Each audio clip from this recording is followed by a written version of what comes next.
Beliau titip ke saya satu hari Kamis sebelum meninggal, beliau titip penangkaran itu ke saya. Saya juga tidak nyangka kalau hari Jumatnya itu beliau akan meninggal. Jadi mulai dari Bapak meninggal, mungkin saya juga harus memberikan separuh waktu hidup saya untuk penangkaran itu gitu. Kali ini kita kedatangan tamu wanita cantik dan baik hati. Nona Giwangsari. Beliau adalah Nyonya. Beliau Nyonya Giwangsari. Dia adalah seorang pegiat konservasi penyu di Kabupaten Pangandaran. Langsung aja. Selamat Kia. Selamat Kia juga, Pak. Gimana kabarnya? Sedikit loyo, Pak. Perpustakaan gimana? Apa sih penangkaran penyu gimana? Masih jalan? Jalan, alhamdulillah, di tengah pandemi masih jalan. Oh, di tengah pandemi masih jalan. Ada yang berkunjung memang? Kan lagi PSBB. 1-2 wisata kan sudah dibuka, jadi ya. Sekarang udah 1-2. New normal ya. New normal. Nah, barangkali banyak dari kita tuh yang belum tahu tuh sejarahnya ya. Penangkaran penyu itu kayak gimana sih awal-awalnya gitu. Kan pasti bukan bikinan tahun kemarin kan? Bukan. Ceritain lah. Sejarah panjang. Wah, sejarah panjang lah. Sejarah panjang ya. Aduh. Jangan tidur Tan, ini lagi mau cerita. Jadi sejarahnya begini. Jadi dulu almarhum Bapak Pak Didin Saifuddin dulu almarhum tahun 80-an itu sudah mulai merintis sedikit-sedikit mengkampanyekan, merintis untuk penyelamatan penyu. Karena kata beliau pada waktu itu banyak eksploitasi terhadap binatang langka.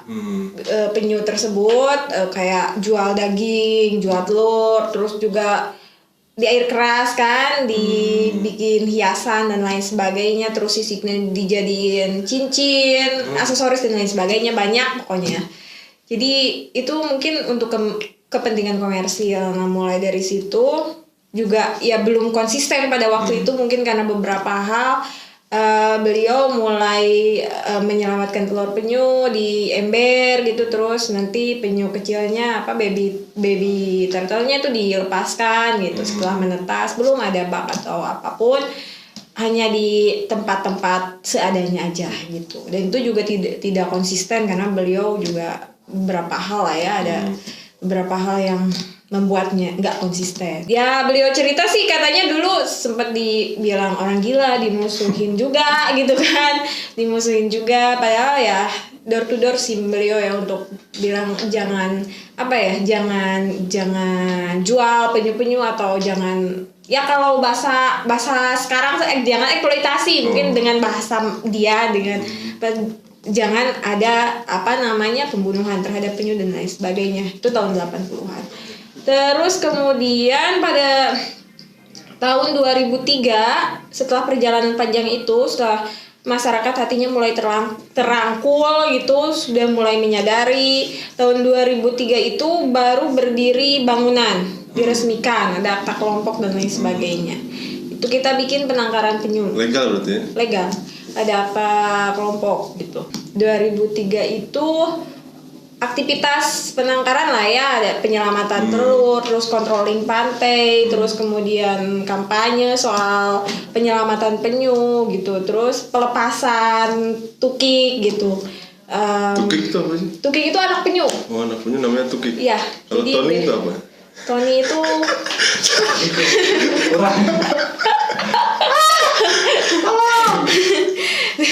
Nah, terus 2003 berjalan dengan masyarakat setempat, terlibat masyarakat setempat.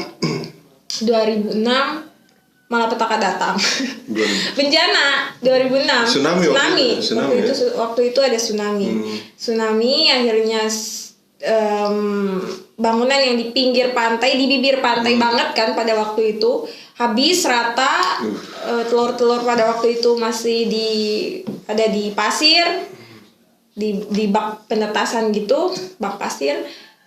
Habis juga, terus juga ada penyu apa namanya yang terdampar kan sempat di karantin di situ, hilang juga sampai ke sawah, tapi ya alhamdulillah selamat dibalikin lagi ke laut gitu pada waktu itu. Sempat vakum 1 tahun 2 tahun lah ya, 2 tahun setelah tsunami 2 tahun vakum, tidak ada aktivitas apapun. Karena juga apa yang terdampak tsunami itu apa ya, trauma, jadi pindah rumahnya dan lain sebagainya. Masyarakat yang tadinya bergabung akhirnya ada yang pindah rumah, ada yang meninggal juga dan lain sebagainya. Jadi 2 tahun vakum, tidak ada bangunan. 2008 kita mulai lagi berdiri bangun. 2008 yang sampai sekarang. 2008 sampai sekarang. Jadi ya sekitar berapa tahun ya? 12 tahun. Iya, sekitar 12 tahun. 12 tahun sampai sekarang, alhamdulillah masih berdiri di penangkaran timur. Begitu sejarahnya kurang lebih. Berarti dari fase katakanlah sosialisasi yang door to door sampai benar-benar diterima, maksud diterima tuh diapresiasi lah, dan ada bentuk partisipasi masyarakat dalam bentuk kelompok dari tahun 80 ke 2003 ya? Iya. Berarti kurang lebih sekitar 20 tahun. 20 tahun lah kurang lebih. Kan waktu yang tidak lama tuh. Perjalanan panjang sih itu, tapi ya itu juga nggak konsisten. Karena kan Bapak pergi kemana dan meninggalkan tempat itu.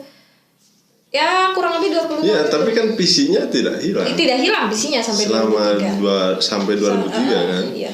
Nah, apa sih sebenarnya tujuan atau gagasan utamanya? Karena sehingga kok bisa teguh gitu?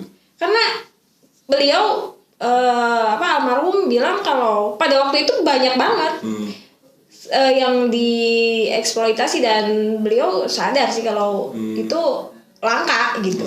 Kasihan gitu. Dasarnya cuma itu aja, polos aja. Nah, karena nggak ada dasar apapun, karena kepolosan beliau aja. Kasihan lihat penyu itu langka karena bukan ikan juga kan, terus banyak di air keras dan lain sebagainya. Punah nanti gitu. Iya, takut punah. Salah satu makhluk purba kan? Iya, hidupnya sih kata penelitian hidupnya sejak zaman Jura, sekitar 250 juta tahun yang lalu berarti. Wow. Kita sudah lama. Kita masih di mana kita? 250 juta tahun yang lalu, 148 sampai 250. Ya sekitar itu lah kalau zaman Jura. Nah, itu panjang banget, seangkatan sama dinosaurus. Dinosaurus kan punah pada waktu itu. Jadi dia masih ada. Katanya sih waktu itu sampai mencapai 6 meter panjangnya, besar sekali dulu yang purba. Makin sini makin menciut ya. Menciut. Ya. Kita juga makin tua kayaknya makin ciut. Resmi dibuka ke masyarakat sebagai salah satu wisata edukasi lah di Batu Hiu itu tahun berapa? 2003 itu. Oh, 2003 itu udah langsung iya, bisa dibuka. Kita dibuka itu sudah menjadi wisata edukasi. Itu juga sudah sebagai apa ya, kayak terminal gitu. Nelayan dapat penyu tertangkap jaring, luka, diserahkan ke penangkaran, diobati lalu dilepas. Begitu. Masyarakat dapat telur penyu diserahkan ke penangkaran. Oh, berarti kesadaran dari masyarakat sudah terbangun.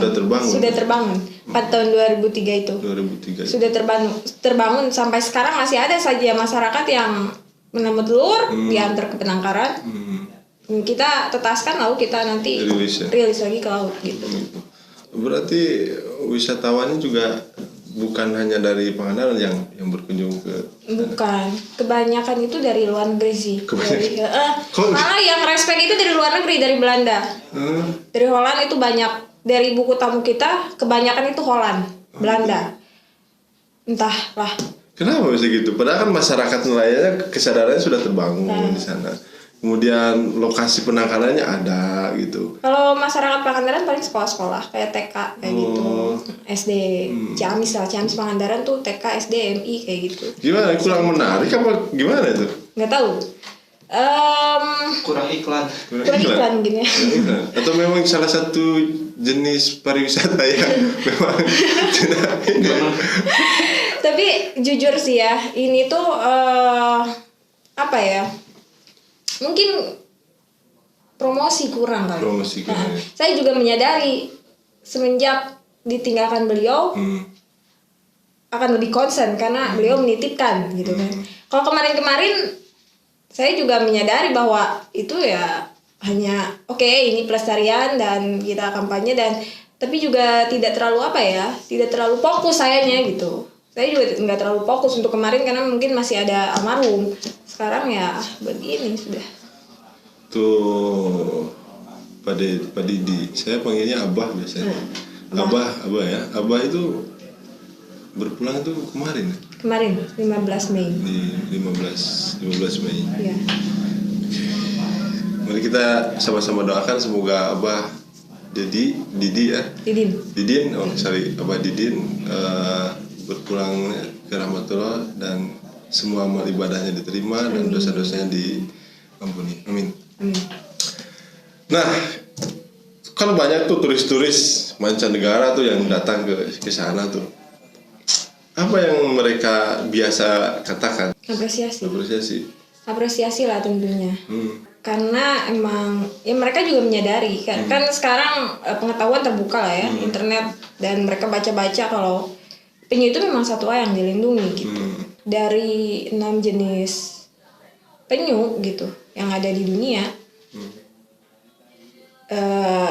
itu ya kita punya salah satunya ada di sini atau gimana? 4 gitu ya. 4 atau 5 gitu. Pokoknya yang pernah ada di penangkaran kita tuh ada sisik 5 berarti, kecuali penyu belimbing. Penyu lekang, penyu pipi ada. Penyu hijau ada. Oh, itu udah langka di dunia. Itu udah langka. Terutama penyu belimbing. Belimbing itu termasuk juga penyu raksasa, itu bisa berukuran besar sekali. Itu langka, kita belum pernah ada. Di Pangandaran belum pernah ada yang mendarat penyu belimbing. Belum pernah ada yang mendarat. Oke. Nah, kalau mau masuk sana itu ada karcis? Enggak.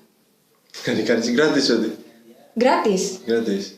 Paling ada donasi dan itu terserah lah ya, keikhlasan hati. Oh, jadi nggak ditarif, nggak ditarif? Enggak. Terus kan itu mereka lagi si penyu-penyu itu kan mesti makan.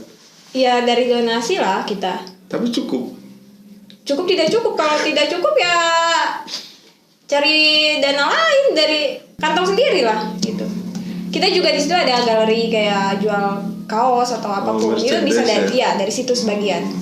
Karena kalau ditarik, kesannya kayak apa ya? Kayak kita cari uang dari situ gitu.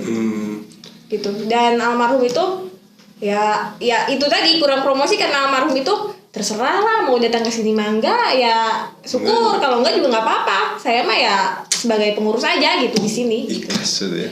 Iya gitu. Jadi kita nggak narik. Tapi sponsor ada nggak? Baru-baru ini DHCU membuka tangan, mengulurkan tangan, ingin berbagi. Jadi kita dapat CSR dari DHCU. Oh, CSR dari DHCU. Baru-baru ini lah. Alhamdulillah. Nah, kalau pemerintah nggak ada sama sekali. Dari daerah? No, nggak ada. Provinsi? Pusat? Provinsi ini gini dulu Bapak pernah dapat penghargaan masyarakat peduli lingkungan terbaik se-Jawa Barat. Ngasih uang, cuma itu aja, nggak ada lagi.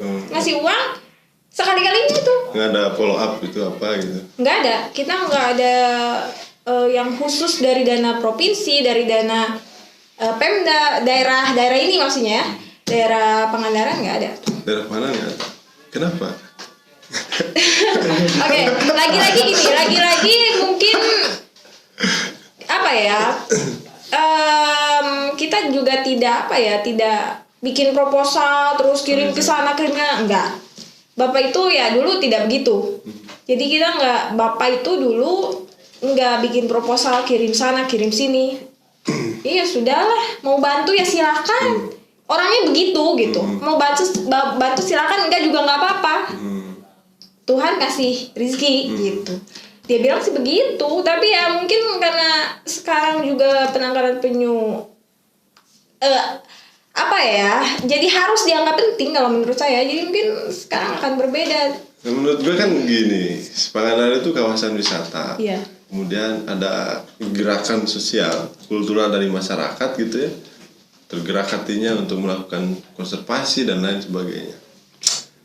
Termasuk penyu. Penyu itu kan salah satu hewan laut yang memang langka, dilindungi undang-undang gitu kan.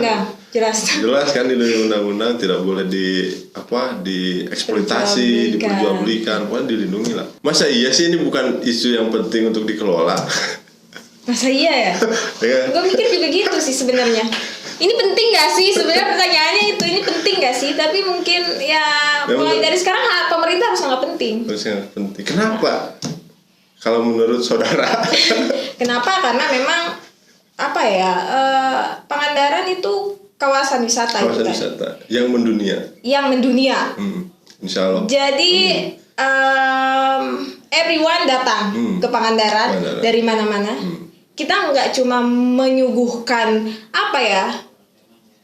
eksotisme alamnya gitu, tapi kita juga harus mampu mengedukasi kan. Mengedukasi ya di sini ada lahan gitu. Kita membuka ruang untuk wisata edukasinya itu di sini gitu. Di tempat ini di Batu Hiu di Penangkaran Penyu gitu. Jadi semua orang yang datang ke sini, yang datang ke Penangkaran Penyu, kita kasih informasi soal berapa jenis penyu di dunia, di Indonesia, terus yang pernah ada di Penangkaran Penyu, terus bagaimana cara hidupnya. Yang ini makan apa, yang ini makan apa kan berbeda. Terus bagaimana berapa lama telurnya menetas dan lain sebagainya. Terus kenapa kita harus menangkarkan penyu gitu. Karena ada satu penyu sisik itu pemakan sisa-sisa terumbu karang.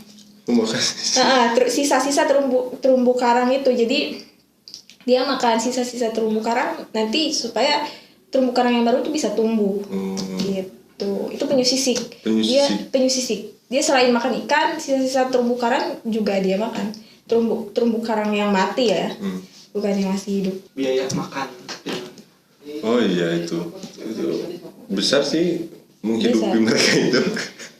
Besar, saya juga kalah. Rata-rata seharinya itu untuk konsumsi penyu-penyu itu biasanya ngabisin budget berapa? Bukan cuma konsumsi ya, tapi juga sama perawatan, pengairan, perawatan dan lain sebagainya. Jadi saya cerita begini dulu. Dulu almarhum tuh pernah cerita ke saya. Kalau beliau hanya makan dengan garam, sementara karena penyu harus makan dengan ikan. Lah kita yang orang bisa makan sama garam. Penyu nggak bisa makan garam. Masa makan garam? Iya gitu. Jadi dulu beliau sampai mengalah dia makan garam dan penyu makan ikan karena itu awal-awal sudah beres tsunami lah. Beres tsunami karena kan agak susah waktu itu ya, susah untuk tidak ada dana untuk pakan dan sebagainya, mungkin karena ya terpaksa harus diisikan untuk penyu gitu. Satu hari itu untuk bensin, karena kan kita juga harus selalu mengurus airnya, harus bersih kan, nggak boleh kita pakai air kotor. Dan untuk penangkaran penyu airnya pun cepat kotor. Satu hari kita harus sudah ganti. Sekarang ganti, besok pagi harus ganti. Itu kita masih pakai tenaga genset dan itu harus pakai bensin. Terus kemudian ikannya, terus kemudian bensin untuk mencari rumput laut. Itu ya 150 ada satu hari. 150 satu hari. Ada berapa ekor sih yang di? Kita nggak banyak karena kita paling simpen sampel untuk untuk sekedar ini sampel loh. Kita nggak banyak, jadi kita ada 1, 2, 3, 4 lah, 4, 5, 6. Ada penyu hijau, penyu lekang sama penyu pipih yang ada di sana. Karena kenapa kita tidak banyak, karena kita bukan kolektor. Kita juga bukan itu namanya, bukan untuk dia itu penangkaran dan kita butuh cuma buat sampel. Jadi buat sampel itu cuma 1, 2 itu dianggap sah. Kalau misalkan kita penangkaran tapi penyunya banyak itu tanda kutip ada apa? Dirilis terus kan? kita rilis sudah ya alhamdulillah sudah ribuan mungkin jutaan juga yang dirilis itu tukik-tukiknya. Itu sudah lama sekali gitu. Sebenarnya ada namanya nggak sih penangkaran ini? KPBL, KPBL itu apa? Kelompok Pelestarian Biota Laut. Kelompok Pelestarian Biota Laut. Iya. Ini sebenarnya membuka ruang atau menutup ruang sih untuk kolaborasi atau pilih-pilih nih, ini Iya. kerjasama dengan atau dengan siapa gitu. Iya, karena gini, mungkin pola pikir almarhum sama pola pikir saya itu jelas berbeda. Karena 1 hari sebelum beliau meninggal, beliau titip, beliau titip ke saya 1 hari Kamis sebelum meninggal, beliau titip penangkaran itu ke saya. Saya juga tidak nyangka kalau hari Jumatnya itu beliau akan meninggal. Jadi mulai dari Bapak meninggal, mungkin saya juga harus memberikan separuh waktu saya, hidup saya untuk penangkaran itu gitu.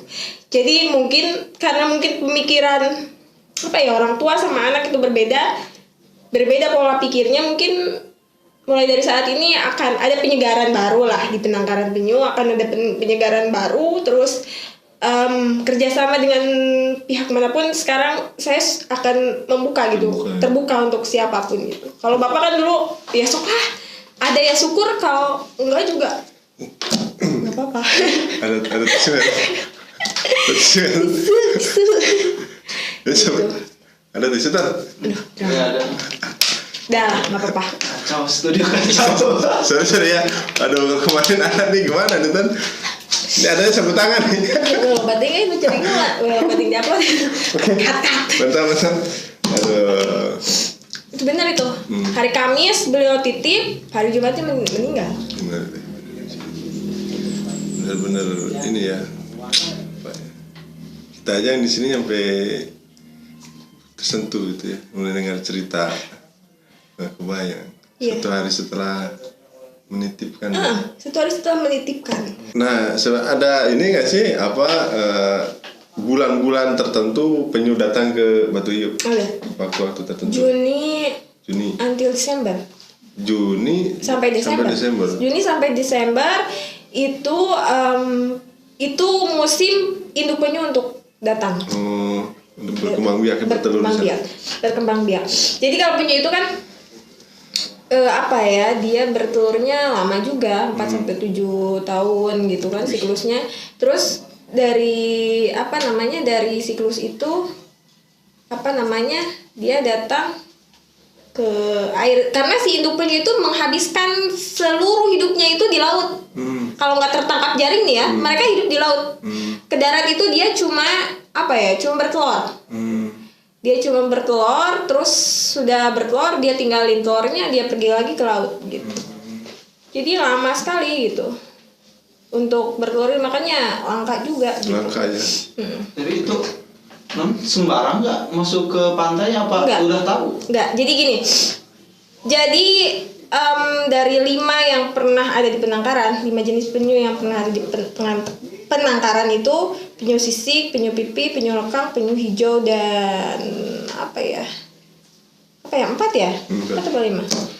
Pipi, lekang, hijau, sisik, ya itu. Itu yang sembarangan itu penyu sisik. Sembarangan. Yang lainnya itu apik. Dia nggak mau datang ke pantai kalau terlalu banyak cahaya, terlalu ramai. Dia nggak mau. Jadi dia harus ada di di tempat-tempat yang sepi. Tempat-tempat yang sepi dia baru bisa naik ke daratan untuk bertelur. Nah, kalau penyu sisik itu pernah ditemukan di Pangandaran di bawah meja. Meja tempat jualan. Kalau dulu kan di pantai ya, semuanya di pantai, di pinggir pantai yang jualan itu di bawah meja yang tukang jualan itu ditemukan penyu sisik sedang bertelur. Dia sembarangan kalau penyu sisik. Kalau yang lainnya enggak, dia selektif ya? Selektif tempat. Jadi Batu Hiu itu kenapa favorit buat penyu bertelur? Karena nggak banyak lampu. Lampu kan jauh seberang jalan sana. Betul. Sedangkan Pangandaran itu, Pemugaran terutama itu ramai sekali. Madasari itu tempat yang masih banyak penyu yang bertelur di sana. Madasari, Batu Hiu, Itu banyak di situ yang berkeluar. Kalau sampah ngaruh gak sih kalau Sampah ngaruh sekali lah. ngaruh?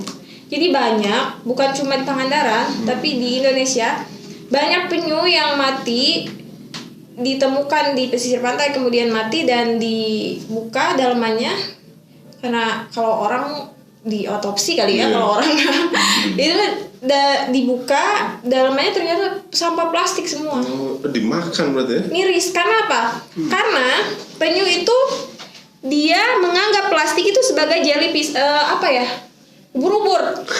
Ubur-ubur, plastik itu seperti dianggap ubur-ubur. Dia makan dan akhirnya tidak bisa dicerna oleh tubuhnya, matilah. Gitu. Karena apalagi plastik yang itu ya, dia mengambang-ambang kayak gini, dia sangka kayak gerakan ada lembah gitu. Itu ya disangkanya mungkin ubur-ubur, dia makan dan ya sudah. Nggak bisa Gitu, dicerna. nggak bisa dicerna ya, jadi racun gitu. Dan ini bukan hanya yang harus menjaga laut kita kan, bukan cuma orang yang di pinggir pantai, di gunung juga atau di perkotaan juga yang sering buang sampah ke sungai. Sungai itu kan bermuara di laut. Ya sampahnya ya otomatis ke laut gitu. Belum lagi limbah-limbah minyak kapal dan lain sebagainya. Itu juga mempengaruhi kelangsungan hidup penyu itu. Kasihan mereka ya. Kasihan mereka. Kita aja diserang corona luar biasa, panik. Terakhir gitu ya, harapan sebagai penerus yang memang diberikan istilahnya ya, tugas ya, amanah. Apa harapannya ke depan? Bisa bekerja sama dengan semua pihak, dengan pemerintah, dengan pihak-pihak manapun lah, swasta gitu. Harapannya aku sih ini harus ada penyegaran lagi kan, dari mulai program-program, terus kemudian banyak hal yang perlu disegarkan, dan mungkin ini akan menjadi dibarukan lagi gitu. Dengan pola pikir yang lebih milenial tentunya. Dan lebih lebih konservatif lah. Ya, konservatif juga. Gitu, harapannya ya pemerintah juga harus menganggap penting itu isu ini gitu. Isu ini harus dianggap penting. Jangan mereka juga dapat kontribusi kok dari kami gitu. Wisatawan datang ke Batu Hiu bayar toll gate, terus kemudian cuma ke penyu aja gitu. Sebenarnya ada kontribusi buat mereka, tapi ke kita juga nggak tahu kontribusinya apa. Oh gitu. Sedih gitu. Jadi orang yang datang ke Batu Hiu, ada beberapa wisatawan yang datang ke Batu Hiu, saya ke Batu Hiu cuma mau ke penangkaran penyu gitu, terus udah bayar tiket di depan, padahal kita juga nggak pernah mungut tiket tuh. Oh gitu. Kita nggak pernah mungut tiket. Include berarti ya antara kawasan wisata Batu Hiu. Iya, include semua. Itu sudah dibayar di toll gate. Tapi kita nggak pernah dapat uang tuh dari Pemda. Maksudnya nggak ada anggaran khusus untuk penyu, nggak ada. Barangkali setelah tayang ini nanti ada. Iya, ya tapi kita alhamdulillah sih udah berkontribusi untuk daerah gitu. Gitu aja sih positifnya. Positive thinking lah ya. Terus thinking. Bergerak. Iya. Terus berjuang. Iya. That's right. Ikhlas. Ikhlas bubuk. Semoga teman-teman terinspirasi dengan tayangan ini. Wawancara saya dengan teman saya ini, Nyonya Giwangsari, aktivis penggiat penangkaran penyu di Kabupaten Pangandaran. Semoga semua pihak yang terkait dengan kegiatan konservasi ini mau membangun komunikasi. Dan saudara Nyonya Giwangsari ini sudah sangat terbuka untuk semua pihak. Betul begitu? Semua pihak ya terbuka. Betul. Terima kasih Nyonya sudah datang di acara saya. Ya udah, sehat selalu, sukses. Amin. Semoga cita-citanya terkabul. Amin. Terima kasih. Assalamualaikum. Waalaikumsalam. Bentar, kalau mau masuk ke podcastnya Dedi gimana? Oh. Kalau mau masuk ke podcast ini gampang banget, bisa kontak langsung email aja lah, email di deskripsi video atau hubungi ke media sosial saya atau teman-teman saya, kru di sini, atau bisa langsung ke tempat saya, ke rumah saya, ke tempat kerja saya. Kira-kira gitulah, gampang banget lah pokoknya.